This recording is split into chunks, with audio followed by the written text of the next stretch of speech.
Hello everyone, my name's Joshua Dunlop. I'm a concept artist well known for doing realistic Pokemon from my personal series, Pokemon Zoology. Now today I'm going to be teaming up with the wonderful people at Wacom, showing you my process from start to finish using Zbrush, Keyshot and Photoshop. I'll also be using my brand new Wacom Cintiq 24 HD. So let's get started. Step 1. Reference. I start my process by creating mood boards full of reference material I can use as inspiration. This is an essential part and is incredibly important to making believable creatures.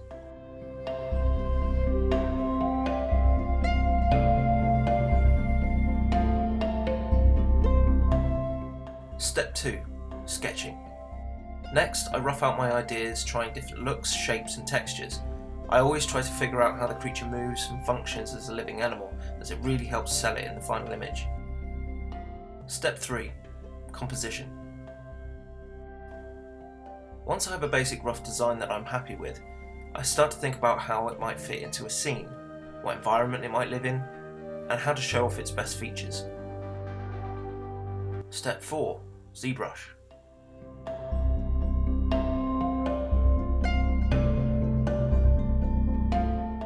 I then move into Zbrush, a 3D modelling program used by many in the industry, and I begin to sculpt. I like to start off with simple shapes to try and get a loose idea of proportions.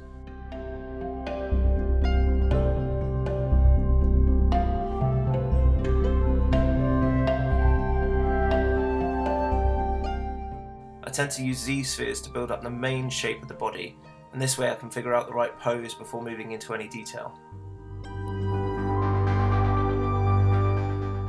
Step 5. Detail.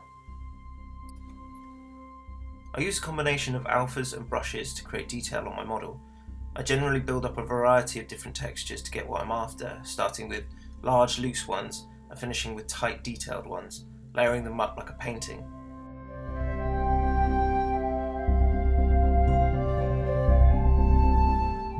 I also sculpt textures by hand, as alphas can sometimes be repetitive.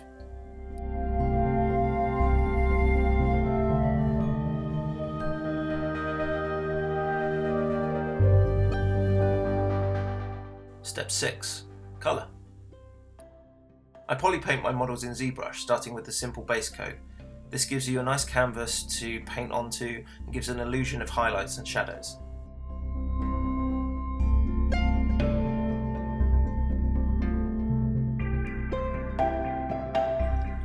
I then move on to using photo textures on a low opacity to get some realistic textures in there.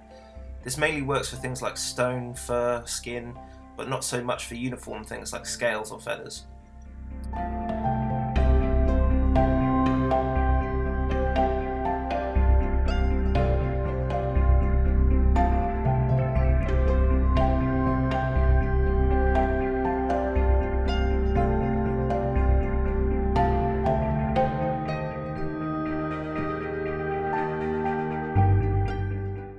Finally, I use cavity masks to get some colours into those cracks and crevices to really make those textures stand out.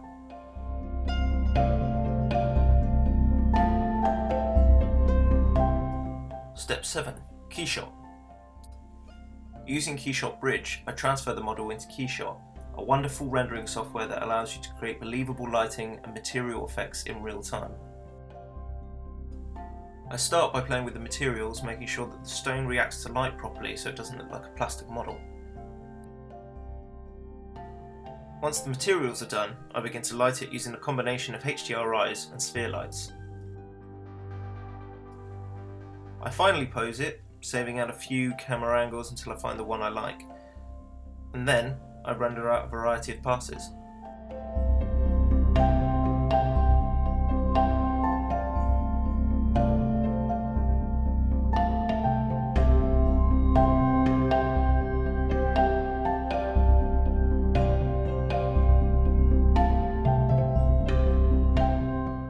Step 8. Photoshop. I start by bringing all the render passes into Photoshop, adding them into a group, setting them to a variety of settings so they all blend together nicely, and finally move it into a position that's close to my composition sketches. I then build up the background, making sure that it's close to the lighting direction in the renders. start work on the foreground using colour balance to make sure that it all matches the scene.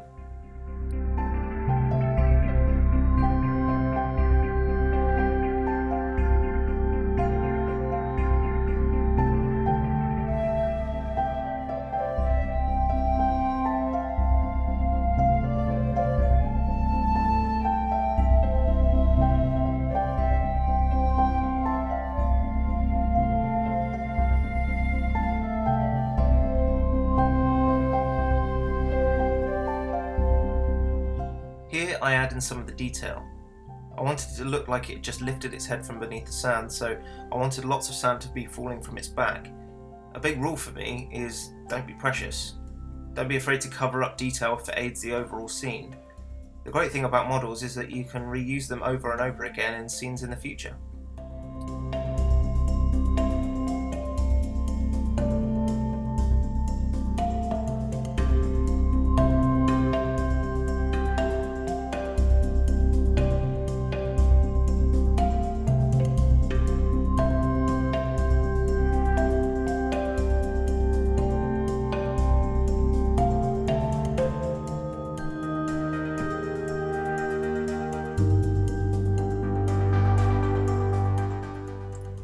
I then review the overall scene and figure out what needs to be added to balance and sell the image.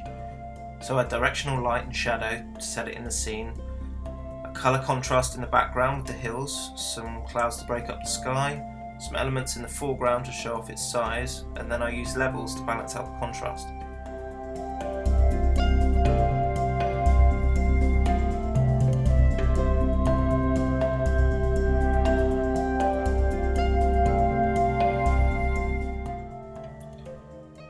I really hoped you liked the short tutorial, and do check out Wacom's range of fantastic tablets and much more. And don't forget to follow me on social media for more exciting artwork. Thanks.